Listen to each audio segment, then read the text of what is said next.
Hey folks, my name is Derek Brown.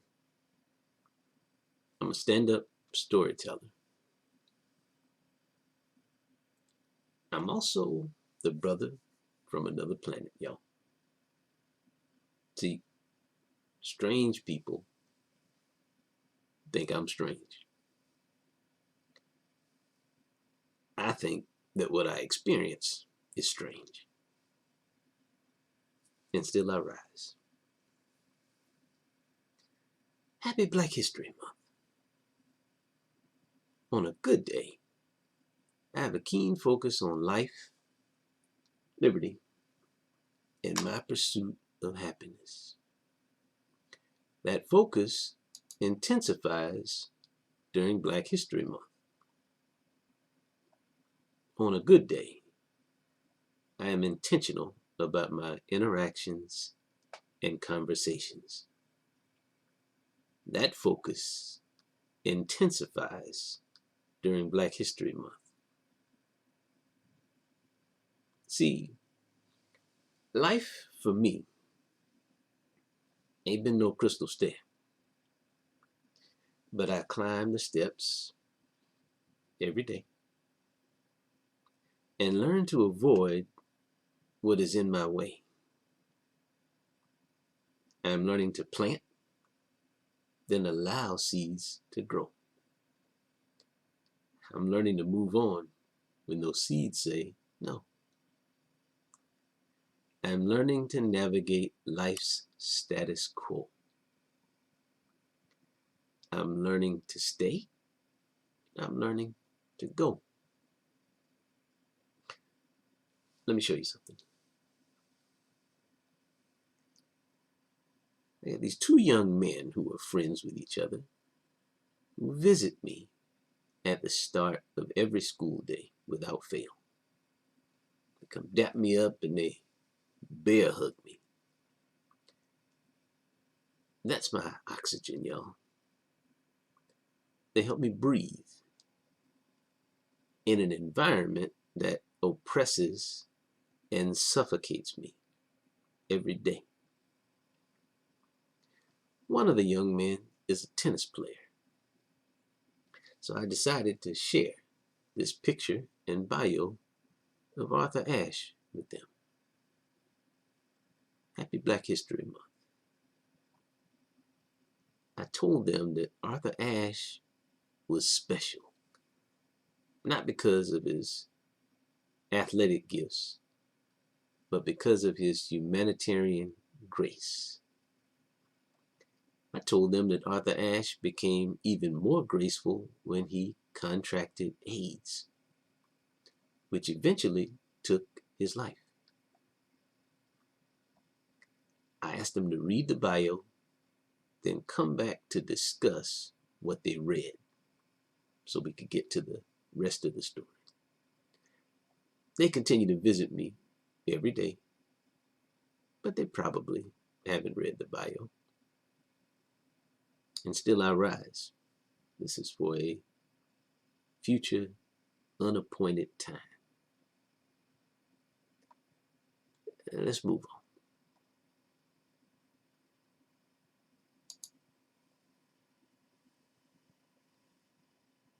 on. I decided to work in my favorite real world math lesson during this Black History Month, one about money. The rule of 72 is a handy dandy way to estimate the future value of invested money. Here's how it works.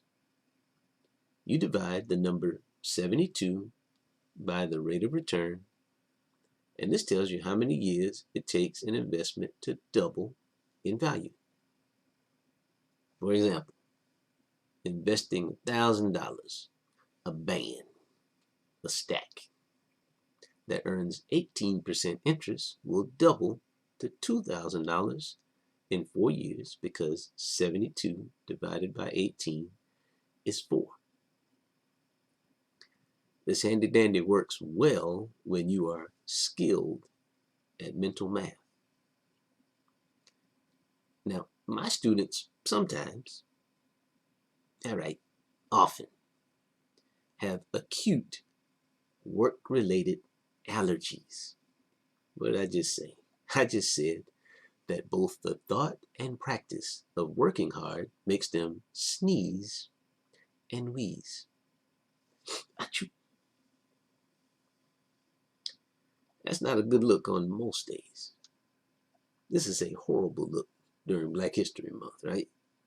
A time to celebrate the struggle, resilience, triumph, inspiration, courage, and empowerment of a systemically disenfranchised people. Calm down, Derek Hicks. Calm down. All right, let me refocus. I first presented the Rule of 72 as a story, right? Just listen to what I'm saying. Where a classmate starts a movie company that students invest $10,000 in, 10 bands, 10 stacks, at the age of 20, that then earn 18% interest. That's high. That's a high interest rate. Until the student reached the age of 60. Here's why I'm doing this. I want to let them see the power of compound interest over a 40-year period. Now, I don't tell them that that's 2 generations. That's the money that they can leave to their children's children. I don't have to get all deep and biblical like that, but that's how I'm thinking, right? Now, the kids were having trouble seeing what I was saying, which is always fair, right? That struggle is real. So I told the story later to our 10-year-old daughter, Hannah. Hannah's a good sounding board because Hannah's good at thinking through stuff. She could see most of what I was saying, but there was a point at which the earned amounts were too large to calculate easily in her head.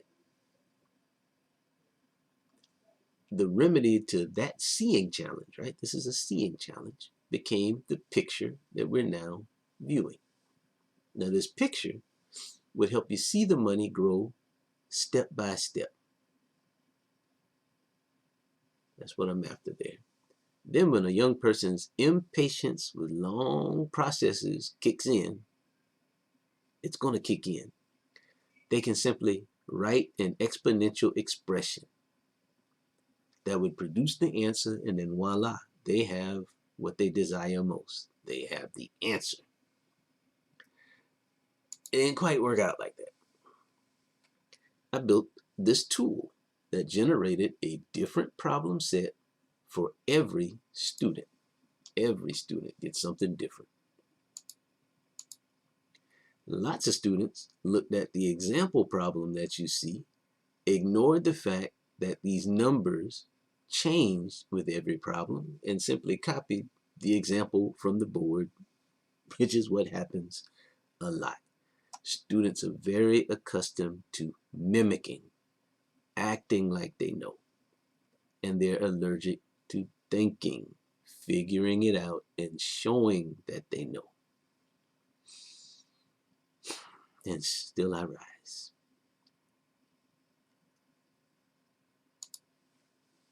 Now, after students work through their unique problem sets using the Rule of 72, a rule of thumb, a way of estimating in your head, I then introduced them to the real compound interest formula. This is the one that they're going to run into and use if they buy a house, a big car.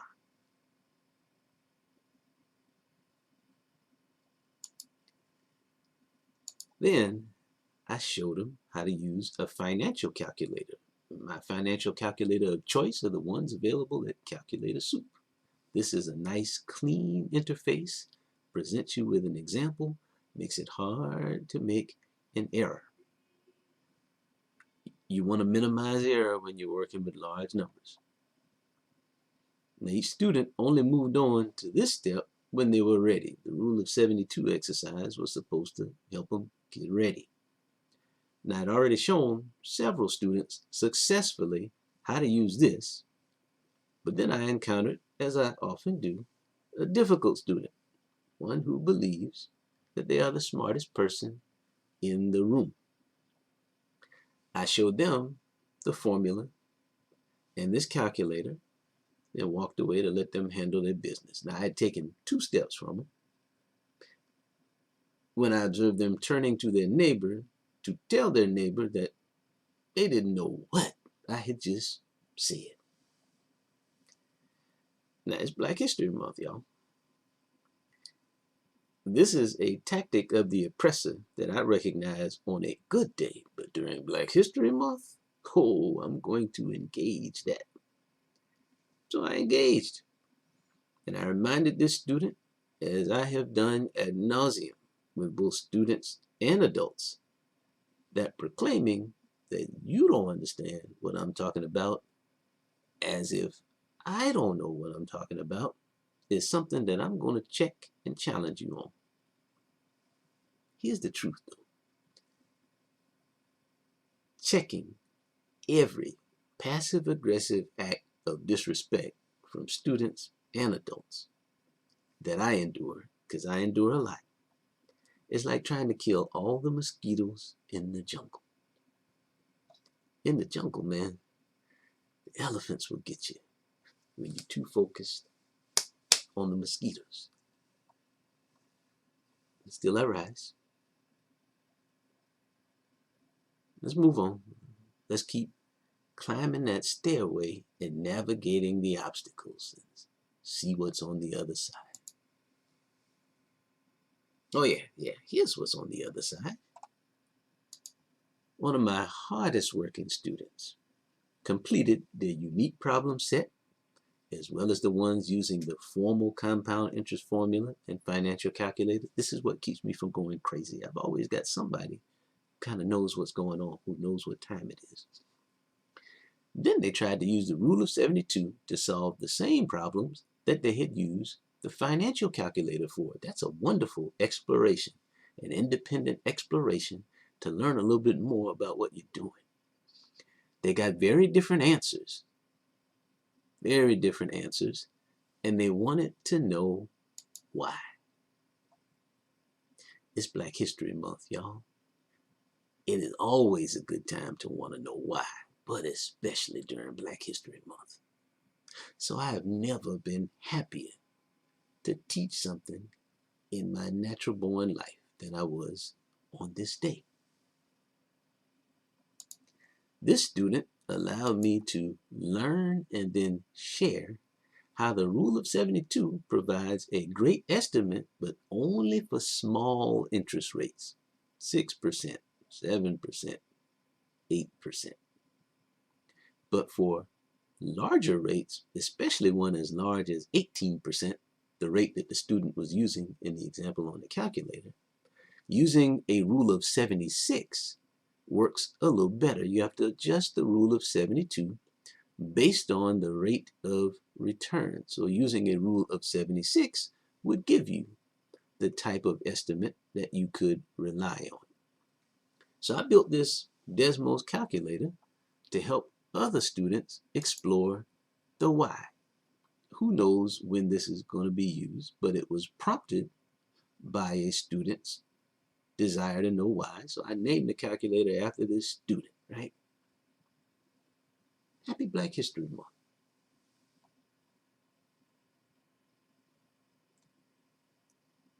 Let me park this here for a second. Got to set this one up. I had the opportunity to attend a talk being given by a classmate of mine from Georgia Tech who now runs a large local company with 5,000 employees. Or I could attend my weekly meeting of all geometry teachers where we major in the minors and focus on the minute and petty. I chose to skip the geometry meeting for good reason. To be a good soldier, though, I reviewed the draft test that we would discuss and offer feedback on the proposed problems to our geometry group leader who produced the test draft. Watch this now. Offering feedback to teachers is always a slippery slope, right? Teachers don't like being taught or schooled. Now I'm a teacher, so I can admit this. I'm sensitive to it too, but I also know that there's safety in a multitude of counsel. So you got to have somebody around you who can check you about what you do. Now, our geometry group leader has expressed a similar belief in words. We always talk it, but we don't always walk it like we talk it, right? So I trusted the relationship I have with this leader, which I've been intentional about building this year because I am a black male teacher in a department dominated by white female teachers. I have to be intentional about building relationships. They're not just going to come and sit with me and eat lunch. That's not going to happen. So anyway, let's look at the picture. This is a rectangular prism. You can call it a cube, but the sides here are rectangular. So it's a rectangular prism. To find the volume of a three-dimensional figure, you want to first find the area of this two-dimensional figure, this rectangle, and then you want to multiply it by the height of the figure. Height of the figure. This problem asks the value of h, lowercase h, which is not present on this diagram. The dimension that is present on this diagram is uppercase h. Now to 9 out of 10 people, y'all, h is h. I'm the 10th person. Most math teachers are the 10th person. They're going to see that. They're going to point that out. That needs to be corrected.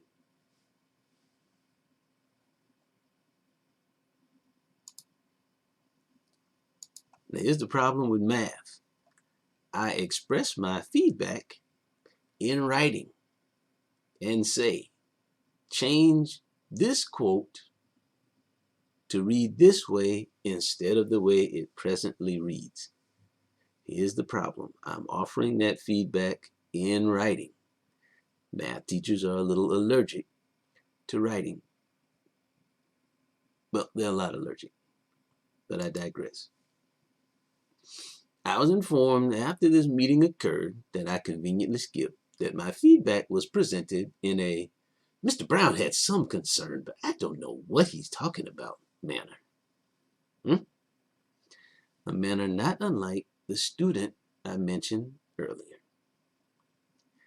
Our geometry leader has disparaged me in a similar manner during the last meeting that I missed and decided to offer written feedback instead. I kind of know now when I'm not in the room, I'm going to take a bullet.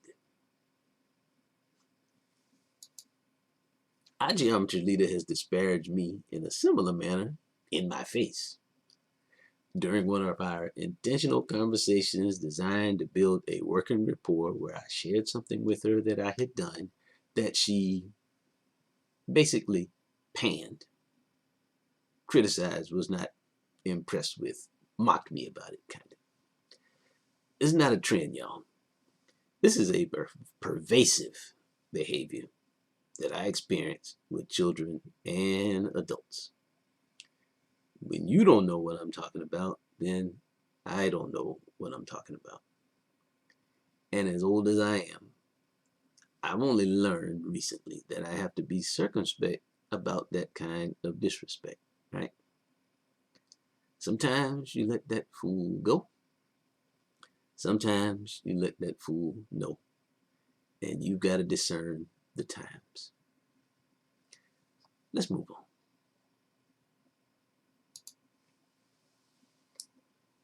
I skipped that geometry meeting, and I'm glad I did, so I could witness several of my students participate in a presentation given by one of my Georgia Tech classmates who's done very well for himself and has made us proud. I mentioned a little while ago, he leads an organization with 5,000 employees. I met Rod at our school entrance on this day and then escorted him to the room where he would give his presentation. And I've seen this brother since 1993. That's more than 30 years, right? but he greeted me warmly and he called me Derek, which is my name. Caught up on old times as we walked to his talk. I was then asked to introduce him, which was not a problem. I didn't have time to write anything. I don't need time to write anything. I'm not going to try to tell you all his degrees and certification. Who cares about that stuff, man? Right? I've got some, he's got some. What sets leaders apart are their leadership traits and qualities, which are easily stated and easily related even to a young audience. So I told this audience that Rod was one of the kindest, most humble people I had ever met. And I told him that it blessed me to see how far he had come in his life by keeping his feet on the ground and reaching for the stars.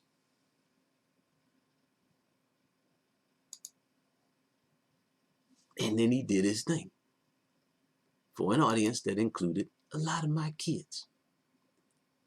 He spoke in a sincere and straightforward tone that helped me see that he's the same dude that used to attend the study sessions in my apartment. And those study sessions were special. They were designed to filter folks who only like to show up and copy answers after letting everybody else do the work. I'm allergic to those cats. Rod was one of the guys who would show up and engage the productive struggle. And look at him now. Happy Black History Month.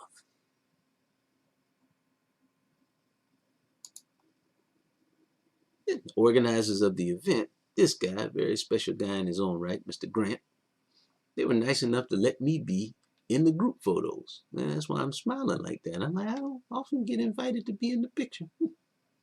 Now, as I escorted him and his entourage out of the building, he had an entourage, man. We got lost. As we rerouted, we had to walk through our school's Black History Month photo op, which you were only included in if you had bought the Black History Month sweatshirt. I didn't buy the sweatshirt. I was a little too focused on engaging Black history instead of commercializing it, but I digress. Y'all, that kind of exclusion during what is a time of inclusion of people who are normally excluded, that was a real brother from another planet moment, and one that aptly describes our school's identity instability in a way I cannot make up. Trust me. We are on a forever journey to the promised land, y'all, because we think we've already arrived. I cannot make this up. I had another moment when it dawned on me, right, that as we are climbing the crystal stairs amongst these photo ops, is what I call them, and I mean to say that. I hope you get what I'm saying. None of these folks that I'm walking by who don't even see me, none of them know Rod from a can of paint, and most of them don't know the real me, even after we spent several years working together, man. That says something that I cannot make up. But let's move on. The experience with Rod motivated me to be courageous enough to again share my journey with a few more students and adults. See, I'm hidden in plain sight. And it's easy for me to be hidden in plain sight. People don't see you. Your own people don't see you. They don't. Now, my reasons for not sharing some of my stories, some of my journey, they're comical because they're true. Watch this. Can you imagine students going home to tell their parents that I'm featured in a book with a pixelated black fist on it? These folks would organize with a quickness to ban this book from the library. Then when they learn it is not in our library, they would try to ban it from Amazon. Then when that fails, they will buy copies of the book and leave bad reviews and try to discredit, undermine, and marginalize the author. It's a well-known tactic. That's what makes it so funny, y'all. It's true. this is very likely to happen. Still, just as I shared the experience with my students about watching Rod visit our school, I then shared my own experience of being part of the book Black Software. Now, here's the story stated for completion. Shortly after I met this dude in 2015, Dr. Charlton McElwain, I did an extensive series of interviews with him. He's a New York University professor who was about to write his first book. I also provided several primary source documents for the book: essays, letters, business plans, photos, etc. Dr. McElwain's goal was to chronicle the efforts of African American internet pioneers who used it to build culture, community, and commerce, and activist-driven movements. And I was a person who was trying to do all of the above: build culture, community, commerce, and activist-driven movements. The internet is the greatest organizing tool that we will ever know. Now, the project then evolved to also chronicle parallel efforts that use the internet to further oppress, subvert, and marginalize people. Now, this project resulted in a book titled Black Software. That's the cover of the book. It was published by the Oxford University Press on November the 1st, 2019. That's a reputable publisher. I'm humbled to have contributed both to the movement and the book. And I'm also humbled to be seen because I know most of what happened out here on that internet was not witnessed by many. And it is a story not known to many.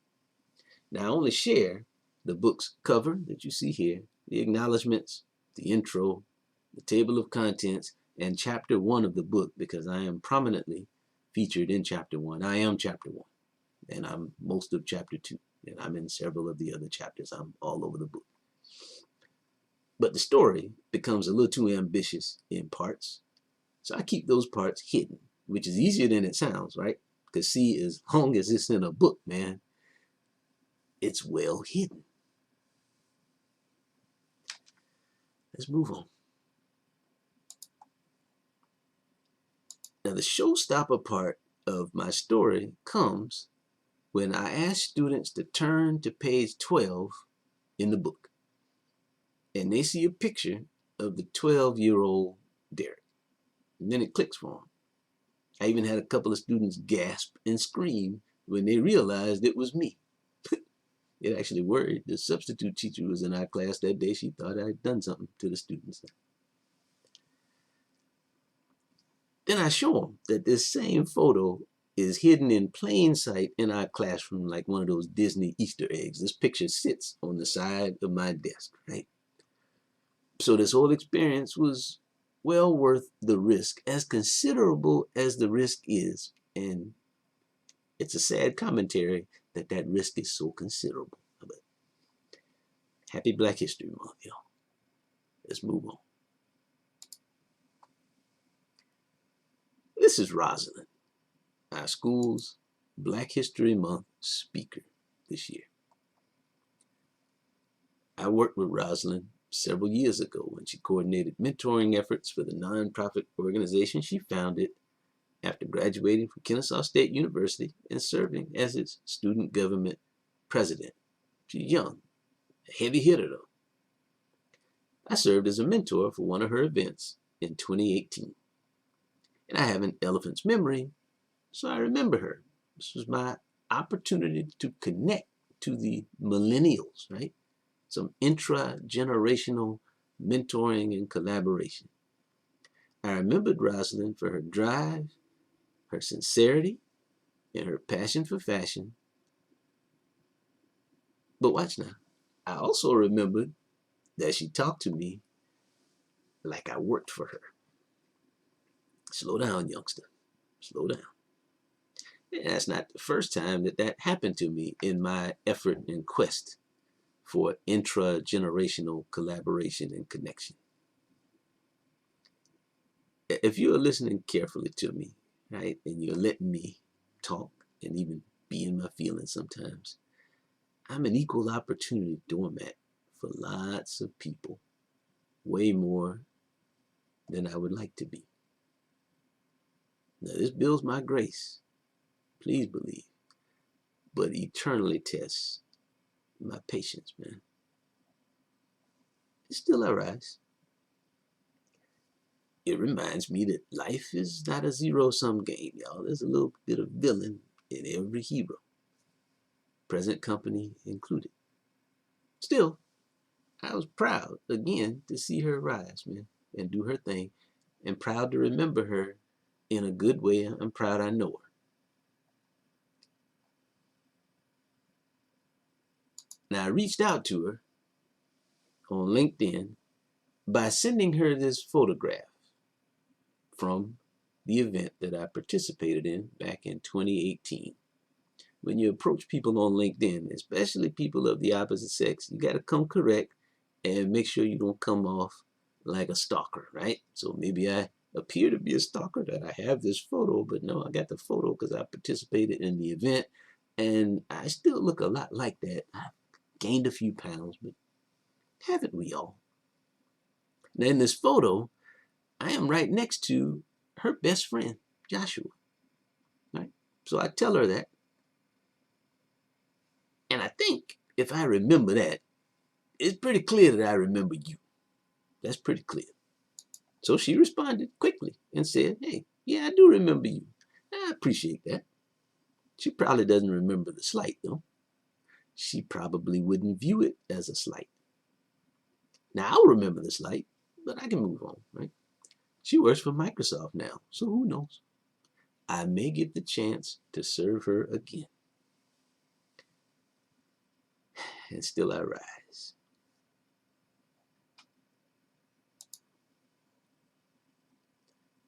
Now, after I shared the book, Black Software, I figured, hey, I'm hot now. I might as well share some plans for my upcoming one-man show titled Dear Hannah, Letters to My Daughter.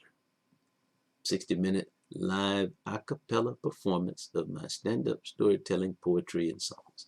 The a cappella approach allows people to hear and see what I'm saying without the distraction of music. Now, the music is bumping, but I want to do the a cappella show first and then do the musical show form, or maybe even show some videos during the a cappella performances. I use an AI image generator to design the tickets for the show. This is a ticket. And then I use filters and textures to hide the image's blemishes, right? We're talking about blemishes like this brother has 6 gnarled fingers on his right hand, and most of these people look like zombies and aliens. AI has trouble generating crowd shots like that, and it's young technology. It's going to emerge. It'll get better. Filters and textures help me hide these blemishes, just as it helps us hide all of our blemishes. Now, I showed this picture and the one that follows 20 people and asked them which one they preferred. Whatever their preferences are, just tell me what you prefer. You don't have to explain it, but if you know how to explain it, then explain it to me. That's the other version. Now, out of the 20 people surveyed, 10 people like the darker picture I just showed you. 10 people like this lighter picture. I even had a student tell me how to correct the darker photo, as if I didn't know how, because this happens more than I care to have it happen. And still I rise. Now, it was noteworthy that very few students asked about the concert itself, but I'm going to take that as a good sign. I'm going to take that as a sign that they do not find the idea of me doing a concert as an unrealistic one. I'm going to take that and run with it. Let's move on.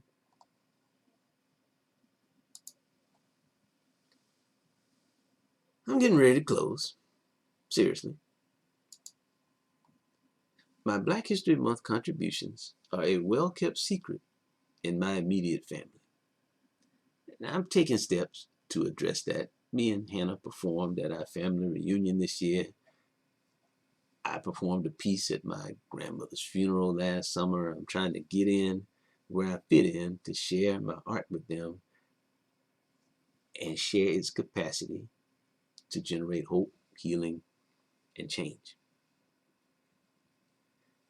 Suffice it to say, all of us have been hurt by life itself, and we're at varying stages of hope, healing, and change. And this results in a lot of self-isolation that is only exacerbated by cell phones and group texting that keeps us intentionally ignorant of each other's well-being and accomplishments. I said it. I share from time to time, but I often feel like I'm imposing or showing off when I do, and the sharing is often met with the silence of no response from my family, even those family members closest to me. They will ignore you with their quickness. I shared my podcast playlist with my sister recently, my older sister. She responded. It took a couple of weeks, but she responded to say that she dug my lyrics and I could possibly sell these lyrics to Chance the Rapper or Kendrick Lamar. She meant this as a compliment, but she's saying maybe I could sell these to a real rapper. And she said that in a way several other people have said it, that perhaps I will find greater success writing for someone else and not performing per se. I know the story of several artists. Now, Luther Vandross and Carly Simon come to mind, who had to endure that slight too, so I get it. And it worked out for them because they kept believing in their own abilities and not others' assessment of those abilities. Music is about an image for many people and rebranding that image. It's about more than that for me, y'all. I could care less what my image is. I know what my mission is now. So, big picture, I'm glad to learn that my sister likes my music. And I even shared the book Black Software with her recently, again for the first time. So you'll see how she receives that.